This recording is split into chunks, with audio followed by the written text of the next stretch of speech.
بسم اللہ الرحمن الرحیم۔ السلام علیکم ناظرین، آپ دیکھ رہے ہیں ڈبلیو کی ولاگز۔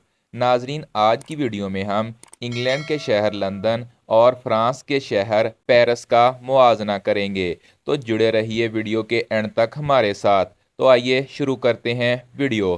پہلے ہم بات کرتے ہیں لندن کے بارے میں۔ لندن شہر برطانیہ کا دارالحکومت، یہ دنیا کے قدیم ترین شہروں میں سے ایک ہے۔ اس کی تاریخ تقریباً 2000 سال پر محیط ہے اور سب سے زیادہ کاسموپولیٹن میں سے ایک ہے۔ اب تک برطانیہ کا سب سے بڑا شہر، یہ ملک کا اقتصادی، نقل و حمل اور ثقافتی مرکز بھی ہے۔ لندن جنوب مشرقی انگلستان میں واقع ہے، جو دریائے ٹھیمز کے کنارے بحیرہ شمالی پر واقع ہے۔ اس کے مشرقی حصے میں تقریباً 50 میل اوپر ہے۔ سیٹلائٹ تصویروں میں میٹروپولیس کو کھلے زمین کی سبز پٹی میں مضبوطی سے بیٹھے ہوئے دیکھا جا سکتا ہے۔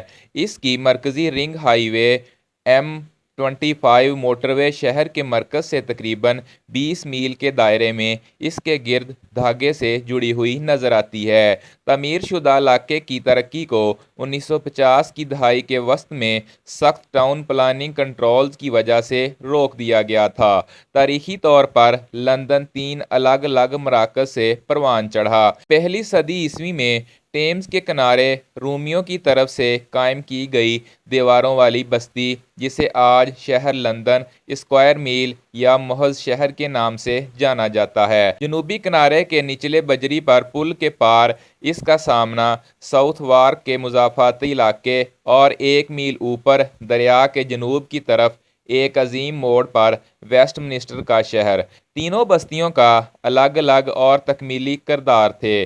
لندن شہر تجارت اور بینکنگ کے مرکز کے طور پر تیار ہوا۔ ساؤتھ وارک دی بورو اپنے خانقاہوں، ہسپتالوں، سرائے، میلوں، خوشی کے گھروں اور الزابتھن لندن کے عظیم تھیٹرز کے لیے جانا جاتا ہے۔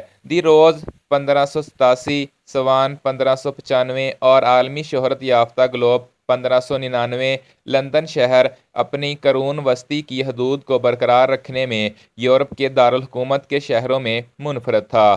ویسٹ منسٹر اور دیگر مضافاتی علاقوں کو ان کے اپنے انتظامی ڈھانچے تیار کرنے کے لیے چھوڑ دیا گیا تھا۔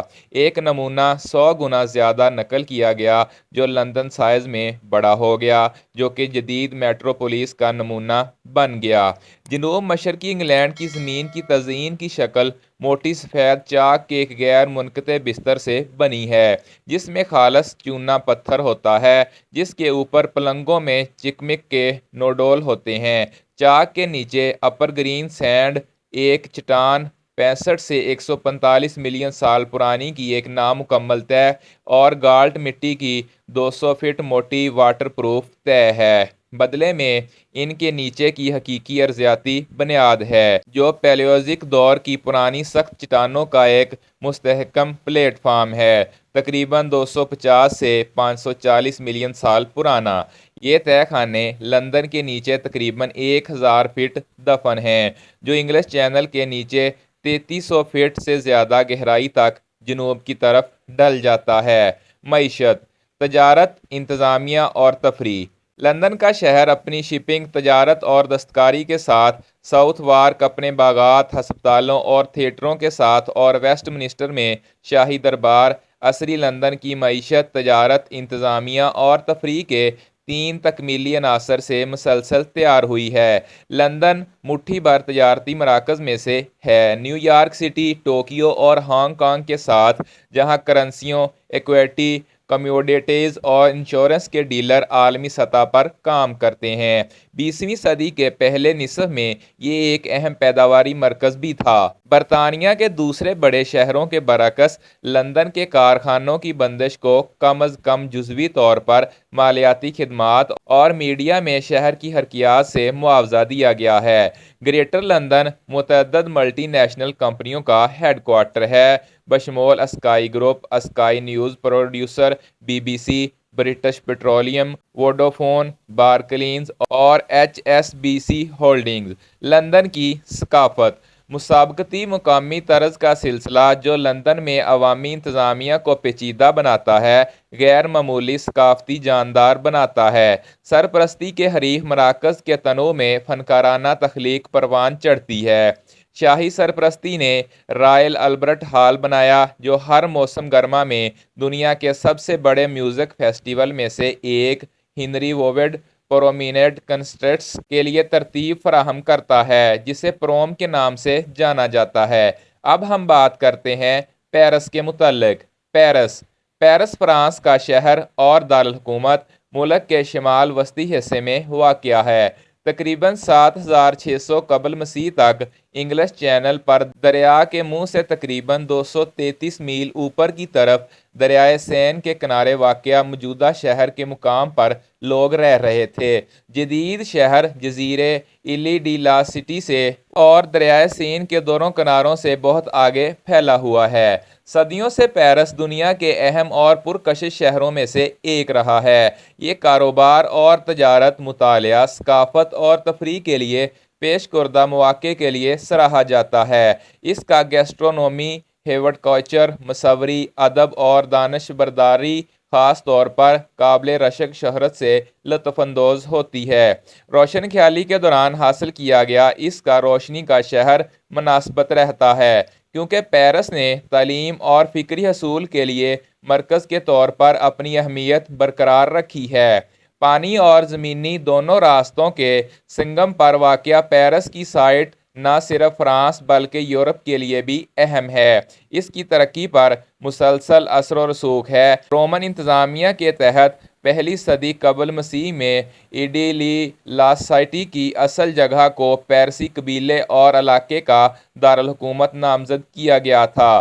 تاریخی پیرس کے 3 اہم حصوں کی تعریف سین نے کی ہے۔ اس کے مرکز میں ایلی ڈا لا سٹی، جو مذہبی اور دنیاوی اتھارٹی کی نشست ہے۔ سین کا بایاں کنارہ رائے گاؤچے روایتی طور پر دانشورانہ زندگی کا مرکز رہا ہے، اور اس کا دایاں کنارہ رائیو ڈرائٹ شہر کی معاشی زندگی کا مرکز ہے، لیکن حالیہ دہائیوں میں یہ امتیازات دھندلے ہو گئے ہیں۔ فرانس کے مرکز میں اور بعد میں ایک سلطنت کے مرکز میں ان تمام افعال کے ملاپ کے نتیجے میں ایک انتہائی اہم ماحول پیدا ہوا۔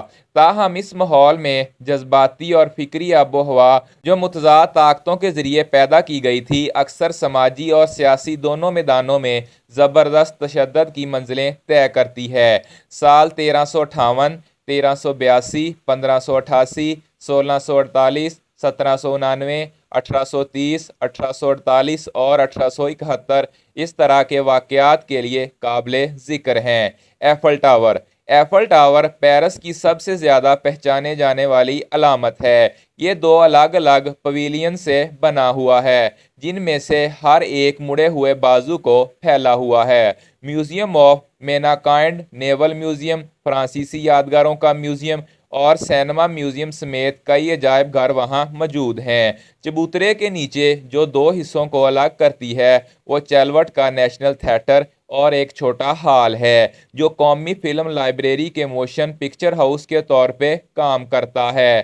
معیشت: پیرس نہ صرف فرانس کا سیاسی اور ثقافتی دارالحکومت ہے، بلکہ اس کا بڑا مالیاتی اور تجارتی مرکز بھی ہے۔ غربت کی کچھ جیبوں کے باوجود یہ ایک بہت ہی امیر شہر ہے، جس میں فرانسیسی اور غیر ملکی دونوں طرح کی وسیع نجی خوش قسمتی ہے۔ یہ متعدد بین الاقوامی کاروباری خدشات کی بنیاد کے طور پر کام کرتا ہے، اور یہاں تک کہ اگر بڑی فرانسیسی فرموں کے اپنے مینوفیکچرنگ پلانٹ صوبوں میں ہیں، تو وہ تقریباً سبھی اپنا ہیڈ کوارٹر پیرس میں رکھتی ہیں، جو بڑے بینکوں اور اہم وزارتوں کے قریب ہیں۔ گریٹر پیرس میں اب بھی فرانسیسی مینوفیکچرنگ کے خدشات کا ایک اہم حصہ موجود ہے، لیکن ایک صنعتی مرکز کے طور پر ایلی ڈی فرانس کا خطہ فرانس میں 1930 کی دہائی میں اپنے عروج کے دور کے مقابلے میں کم غالب ہے۔ آج خطے کی افرادی قوت کا 5واں حصہ خدمات کے شعبے میں، خاص طور پر کاروباری خدمات اور سرکاری اور نجی شعبے کی انتظامیہ اور تجارت میں ملازم ہے۔ ناظرین، امید ہے آپ کو آج کی WQ ولاگز کی انٹرسٹنگ ویڈیو پسند آئی ہوگی۔ اگر پسند آئی ہے تو لائک کیجیے گا، شیئر کیجیے گا، اور اس طرح کی مزید ویڈیوز کے لیے ہمارے چینل WQ ولاگز کو لازمی سبسکرائب کیجیے گا۔ شکریہ۔